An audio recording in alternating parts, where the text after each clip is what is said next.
You Get Me. And today we're talking about ways and why the parents sabotage, or even spouses, why we sabotage our loved ones' recovery.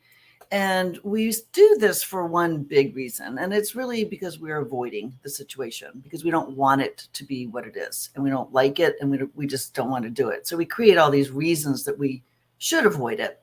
Um, and we create a sort of a safe space in which to do it until it doesn't work. So today I want to talk about, I'm going to use the metaphor, and I don't know if you guys have all seen, there's a fabulous movie out there. It's a Tom Hanks movie. It's called The Terminal. And in The Terminal, it's about a man from another country, doesn't matter, like a Polish kind of country. And he lands in New York at JFK, and he is in legal limbo. He does not have the right paperwork. And while they're sort of sorting that out in customs, the news comes on that his country of origin is in complete disarray. They've had a big revolution. There's a revolt going on. So he can't come into the US because he doesn't have any papers, and he can't go home because there's this revolution happening. So he's in no man's land. He's sort of a man without a country. And in this, in order to survive, which hopefully at the beginning he thinks is just going to be for a day or so, he just sort of figures out where to sleep and how to eat out of trash cans, just to survive.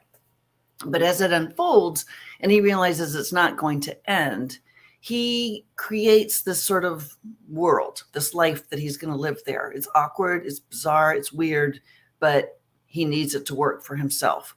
So he actually finds an unused wing in the airport, and he takes apart some of the airplane seats, and he creates a bedroom, and he covers the windows, and he can deal with the sound from the planes taking off and on. He sort of creates this bedroom.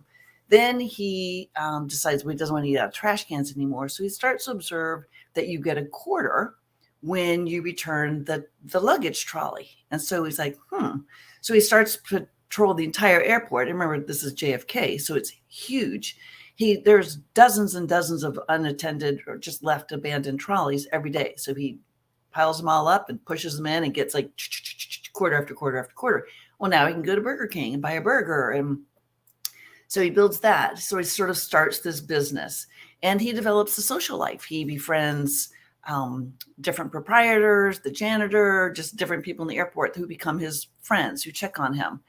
And then ultimately he meets this flight attendant, and they develop this flirty kind of friendship. So he has this life, okay?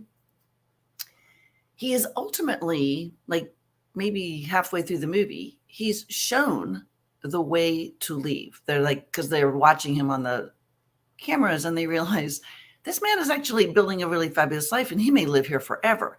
So they're we can't have this. This is not a good precedent. We can't have this going on. So the head of the customs guy area goes down and meets him and says, hey, I'm just going to open the door. The security guard's going to walk away, and you just go on into New York, and I'm going to pretend I don't know that you're out there with no papers. You're just going to go be a U.S. citizen, go be. So they set all this up, 1 o'clock, come on down. We're cool. We won't look.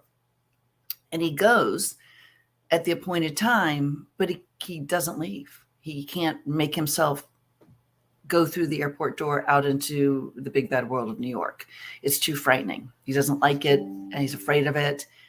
He doesn't know if he'll do well in it. So he goes back into the airport, and he continues this life. And what I wanted to talk about today is kind of how this compares to what we do when our loved one has an addiction, because we find ourselves in this horrible no man's land of having this person we love dearly be either addicted to alcohol or drugs, and we don't like it. So we sort of sabotage their recovery because of that, which is because we're in this untenable space, which I would sort of look like a large waiting room if you wanted to refer to it like that. And we hope that there'll be this miracle. And these what I'm getting ready to talk about, these reasons are reasons that people have actually told me so far this week. These are reasons why they don't want to do what I want them to do. This is why they don't want to research treatment or even begin to squeeze their person into the funnel of seeing, does the person actually need treatment? there's a miracle coming. It's not really that bad. They probably shouldn't have made the appointment, that they might have overreacted. If only we could get him a job, if only we could keep him busy, if only we could be nicer to them. So there's the if onlys, which are endless. A lot of people are just waiting for their person to get it. I hear that a lot. Like, oh, we don't need to do that. He's going to figure this out. Then there are the holidays that are coming up. And ultimately, there's the shame and the embarrassment that we feel that sort of keeps us stuck in this, because to go forward would be to publicly admit and be viewed as, that family. So we do kind of what Tom Hanks does in that movie, which, by the way, is a great movie and totally watchable. And I highly recommend it. But we do exactly what he did, which is, I got stuck in this place I don't want to be in. And I can't sit in the discomfort of it because it's too gross. So I'm going to build this life where I'm going to figure out how to function in it. Even though outside looking in, this is completely bizarre, right? If our families and our friends saw how we live when we're trying to pretend there's not an addiction or not a big problem going on, they'd be like, what are they doing? But when you're in it, it just feels better than having to face the thought that this is actually happening. And this is why we see our own denial. If we're parents, one spouse is usually like, it's not that bad, because they don't want to have to go into the big city without their paperwork. So that's my metaphor. See what you guys have to say about that. But think about that, because that's exactly what we're doing. So let's see if we have any questions, or we do. I do. All right, Bree's going to pop those up for me. Bonnie, sorry, I'm not Amber. Tell me, you can mention how to repair ties with your grown children who won't talk to you even when you've gone to 7 months of outpatient rehab and have been clean for over 8 months. Ooh, that's tragic. Without knowing any of the specifics, I think time is probably the best answer for that. Maybe they don't trust it. Maybe they don't trust the sobriety. Don't know if there's been previous efforts in the past, and they're just sort of waiting to see if this is going to stick. I think to just be patient, try, but not in a forceful way.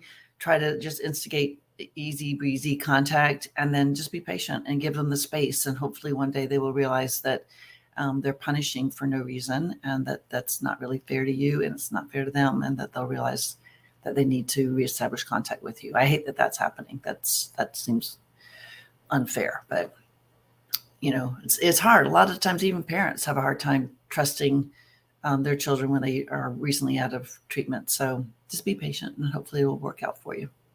I hate that's happening too, Bonnie.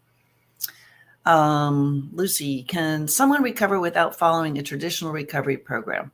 Can some people finally recognize what isn't working for them and stop on their own? For example, I've had food addictions in the past, and I've healed my emotional trauma. The addiction subsided on its own. Absolutely. Yeah.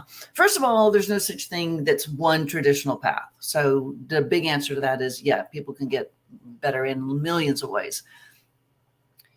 But people can get better on their own as well. You just have to recognize that this thing isn't working for you anymore, and figure out what's causing this, and can I fix that, or how do I address that? Because the food addiction is it's really the secondary, right? It's the symptom of the problem. So we have to kind of look at the problem. If you can figure out how to do that on your own, you can absolutely recover from something. But there's not any one way to get better from even flat out addiction or alcoholism. Lots of people don't like AA. Lots of people don't want to go to counseling. Lots of people don't want to go to church. They just sort of figure out what works for them. And as long as they figure that out and master it, great. So yeah, absolutely. Hey, another person is disappointed I'm not Amber. First time joining live. Amber's helping me so much.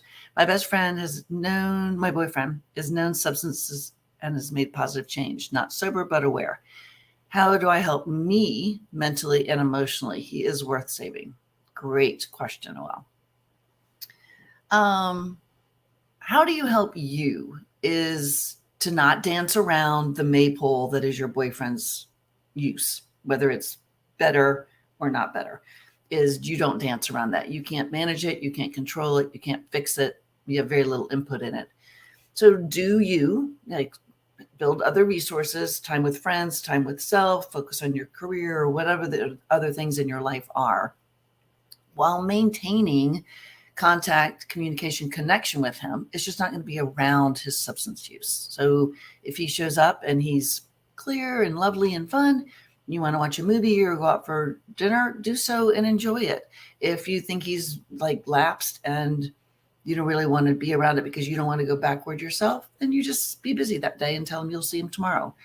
I think that's the biggest thing, is we just get so consumed on what this person is doing or not doing, and then that fuels our anxiety and our behaviors, which therefore just make us focus on them even more, that we lose ourselves. So I'm always saying go towards yourself. Everyone's worth saving. So yeah, I think you got to take care of you and see what he does. If he's aware, he may have lapses here and there, but if he's aware and working on it, he'll get it, would be my guess. They usually do. This is a big question. How do you know when to walk away? The answer to this question is simple, but unique and individual. And my answer to this is you walk away when you're so sick and tired of being sick and tired that you just know it's the right time.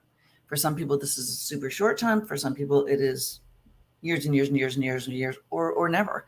So there's not a right answer. You just have to know, how do I feel? The day I told my son at 17 that he couldn't live there anymore, I had not thought about it. I had not practiced it. I hadn't even run it by anybody in the family. Just an event occurred and I just felt it. And I was like, you know what? This isn't working for me anymore. You can't live here. So these are your conditions to live here. If you can't do them, then you'll have to leave. And he left. But I just knew, like, there was just this thing. So I think when you know that thing, that's when you walk away, because that's the right time. My 24-year-old son on probation chose detox last week. This week he wants to go to a sober living place. Do you think a dual diagnosis is better to recommend to him? He has no health insurance. I think dual diagnosis is always a good idea, especially if there is something we know about, but you absolutely can get sober anywhere. I think it looks like it depends on the money. If he's on his own and going to pay for this, and he needs to go where he can afford, which is probably going to be like an Oxford House or something like that, which isn't going to offer any of that, but that doesn't mean he can't get sober there. Lots of really good quality sober living houses aren't dual diagnosis facilities, but you can go there and then find a counselor if you have a mental health issue that needs to be worked on, or you just want to have a counselor experience in general.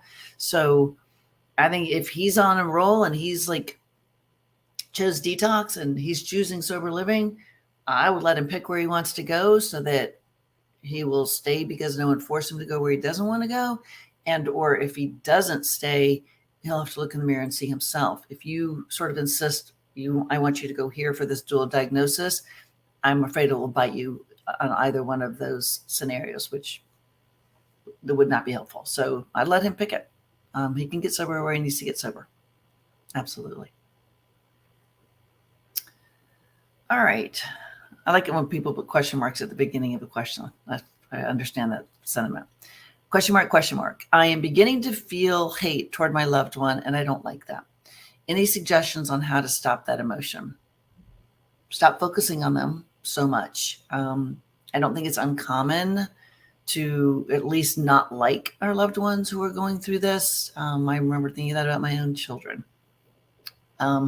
You probably don't hate them because you're on this, and the opposite of love isn't hate. It's complete disinterest. It's indifference. So my guess is you just strongly don't like them. And the way to do that is distance yourself. Go toward yourself. Don't focus on them as much. But if it persists and this is someone that you live with, then you may have to get to the point where you don't live with them. And if it's a boyfriend or a spouse, you can break up or separate. And if it's a child, you can hold down boundaries based upon how old the child is about whether they can live with you or not. But I think you probably need to reevaluate. I don't think you probably hate them. I think you don't like them at all. And that's okay, because I don't know anyone who likes someone who's actively using. They're not really likable. What does it take to finally get to a place where you trust your loved one is really in recovery? This ties to the first person's question of why does my, what's it going to take for my family to forgive me? Feel like I'm always waiting for the relapse. You know what, Cindy? You probably are, and you will for a while, but that will fade. I can honestly tell you, I don't know that it 100% goes away, or it hasn't for me, but I would say it's nicely in a nice 1 to 2% thought thing I have is if something like really scary is going on in one of my kids' lives, I'm always like, but it fades. You'll know it when you know it. But I think, again, as you build your life and stop focusing on them and worrying about them and evaluating and sniffing and checking and doing all the things that we do, then that becomes a smaller and smaller piece, as well as with time that becomes smaller and smaller. So I think that's a combination answer, but it will fade. Probably just not 100%, but you'll get comfortable with that, or more comfortable. How do we as the loved one help during active addiction? Good question, especially juxtaposed with the topic. How do we help? I'm assuming you mean how do we love and support the loved one who is still using? Is you remain connected with them on your own terms. So again, this might be with some distance. It might be with some just funny emojis or gifts you send them, not gifts, but gifts. If you see something they're doing well or time you want to spend them, you validate that. Like, that was really lovely. I enjoyed spending time with you, or you seem to be doing a good job in this. Anything where you can throw in a little bit of that serotonin, which is pride, and that oxytocin, which is connection. You just don't hover and try to analyze and fix and control and manage, because that doesn't help at all. And you don't avoid it, like we talked about in the terminal metaphor, but you give them the space to see what they're going to do. I had a conversation with some clients that I've been seeing for a minute here this morning, and their child seems to have come to some sort of conclusion on his own last week that he needs to drink less and get going. And they're like, well, should we throw down all these things? Should we remind him of the rent is due? I'm like, just simmer. Let's see. Does he go to the left or does he go to the right? And I think a lot of times the thing to do is nothing. It's just to love them, be kind, but not try to manage it. But I hope that helped. But I don't know any of the details, but that would be an overall answer I would give.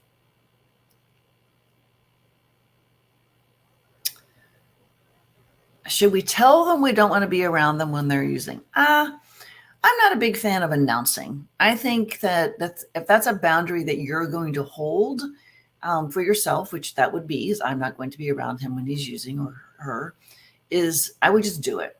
I would find lighthearted, quick ways to get out of it. Like, you know what? I didn't realize, but I told Jane I would meet her for coffee, so I got to run. Or, oh, I didn't realize it was so late. I've told someone I talked to them on Zoom, so I'm gonna let you go. I'm gonna hang up.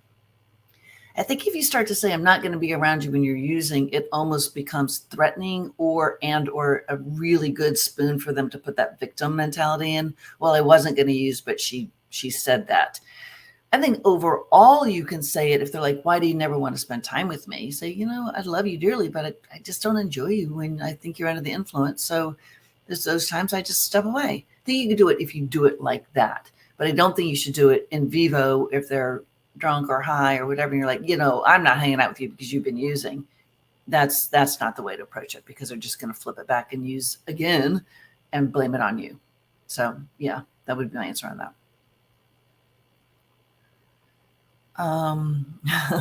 This is a Facebook user. I definitely was not one to see the problem. I was definitely not one to not see the problem. Okay. I most definitely left the airport and drove the wrong way down a one-way street. Trial and error to get my son help. He seems to want to do this now. He is trying, but I see the depression kicking in while he's obtaining. How can I help him to the other side of this without getting in the way of his recovery? That's a huge question, and I do not know nearly enough facts to give you a specific answer. I'm definitely glad you got out of the airport. Let me read the question again. You can't. I mean, we can't get someone to do this. We can only provide the path through love, financial support, if that's what's needed, through being there if they want to talk to us, but not getting so consumed by it. There is nothing that we can do concretely to get someone to the other side. If there were, we would sell that secret. We'd be billionaires and we'd see everyone one time. We'd sell them the secret and we'd be done. There isn't. You just do your role, which is to try to be loving and kind, connective, while holding the boundaries that you need to hold for yourself and maintaining that distance, that you're not so jumped into their lives that you can't see straight, which is exactly what happens to all of us. So I think that trial and error is the secret, to be honest. Like we all have, I did it wrong. I did it right. I did it wrong. I did it right. But that's just the best way to learn. So I think it sounds like you just keep doing what you're doing and he's going to figure it out, or he won't, but hopefully he will. How do I feel less resentment and more compassion toward my loved one? I think one of the big ways is to recognize that it's disease. I think it's a disease. I know there are people who don't, but we organically alter the brain with substance use or any addiction. And that's the definition of a disease, to organically alter an organ. So if you can recognize that it's disease, that there's actually, if you were a parent or a spouse, like there's the person you love, and then there's the addiction. And while they look the same because they live in your loved one's brain, they are in fact two different entities. And I think to recognize that I'm dealing with addiction now, I'm not going to deal with addiction. So therefore I don't have to hate it or feel resentment toward it. I'm just not going to deal with it. And then when I get the real person, I'm going to enjoy that. And obviously as we end up into stage 4 addiction, we get less and less of the real person. But there's no point in being resentful about something that is not being done purposefully and intentionally and personally against us. And we all take it personally, but it's the disease that's doing the thing. Even my son did not take all that jewelry and sterling from me. The addiction told him that he needed to do it today to get some money for the drugs today. And then he again needed to do it tomorrow to get some money for the drugs that day. So that's what helped me, was to separate the addiction versus my person that I love. And by doing that, I had to understand the disease model and focus my energy on not hating the disease. Does Oxford actually have a structured program or one that has interaction life skills? No. Oxford houses, unless they've changed, but Oxford houses are peer run. There's no staff. There's no formal program. You actually have to interview with the people who live in the Oxford house to get in.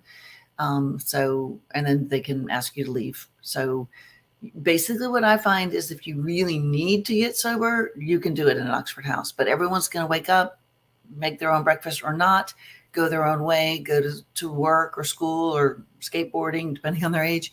And then they're going to come back at night and they're going to eat or not eat, and they're going to go to bed. You may be lucky and there may be a little community of them that's like, hey, let's meet up here at 6 and we'll all go to the meeting together. But that would be about as structured as Oxford houses get. They are, there's no staff and there's no community or built-in fun or any of that stuff that we talk about for good quality long-term sober living. So they're very, very affordable. I think they're like $80 a week. They're called working men's sober living, and they can work beautifully, but there's no program. Suggestions for how to deal with someone who's in psychosis from meth. Holy God. We're seeing a lot of this. Don't argue. That's the best thing. Don't argue. I mean, I don't think, say, yes, there are men on the street, but I wouldn't say, no, there aren't men dancing on the scaffolding outside. They're going to be very persistent that you believe them. They're going to try to convince you that what they're seeing is true. I have lots of clients who are going through this now with their husbands and kids, And it's really, really difficult and really, really potentially dangerous. So I kind of recommend, like, if you think they're that psychotic, is you see if you can get somebody to come and evaluate them. If they're a danger to themselves, like they're standing on the balcony because they're talking to the UFO, they're a danger to themselves. So it's tricky, and it can last for hours, days, or weeks after using, or it can persist forever. So you definitely want to address it if you can. Get them into some level of mental health evaluation, see if they need to be held so that they can stop the process with time, or get some help on it. There's medication that can help on it, but then they have to be committed to a hospital, and that, as you know, in this country is super tricky to do. But just don't argue with them. It's the best quick answer on that one. I'm sorry, that's got to stink. All right, how do I address when your addicted spouse expects sexual intimacy as connection during recovery when I am unable to connect on that level just yet? He doesn't understand. Jennifer, this is actually a very common topic during sessions. I think you need to just explain to them in loving, kind ways that you're just not there yet. And that while his recovery is a journey, yours is as well.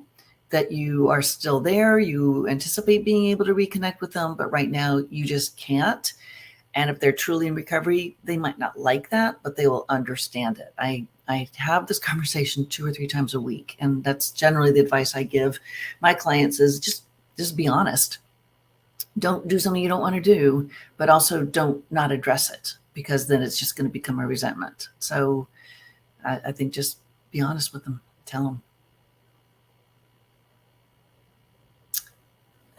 What is your opinion and or experience with naltrexone for addicts of alcohol and drugs after they have detoxed? Naltrexone is great. It can work. It can work wonderfully if the person takes it. And I'm a bigger fan of Vivitrol, because with naltrexone, you have the daily conversation with yourself. They have like, should I take it or should I not take it? And eventually the addiction may win, and they'll say, yeah, I'm not going to take it today so I can drink. The Vivitrol takes that daily battle out, and because once it's in there for 30 days. So I prefer that, but I think naltrexone is a great alternative. It's just really easy for them to talk themselves out of taking it, sort of like old school Antabuse was. So I think you have to, if they're using it because they want to not drink and they're going to religiously take it, high five. It's a great option. If they're taking it because they're complying, probably there will become a time not too far down the road where they just decide not to comply.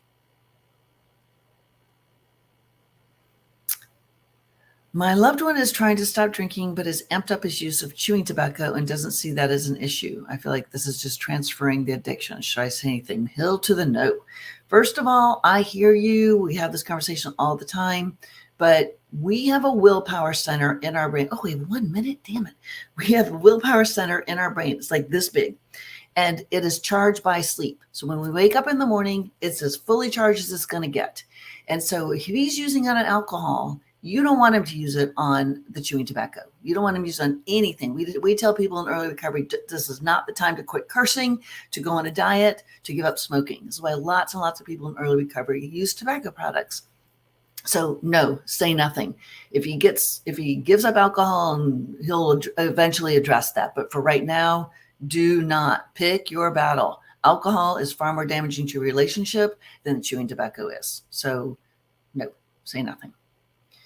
Unfortunately, we are out of time. That was the fastest 30 minutes in my entire life. I now know how Bree feels by managing the phones. Like, time just flies when it's just coming at you. So I hate that. But it's been wonderful. And I hope you guys learned something and this was of value. And I will look forward to the next time I get to see you. And Amber will be back next week. So thanks a lot. Everyone have a great afternoon. And thanks for being part of our Hope for Families family. Bye, guys.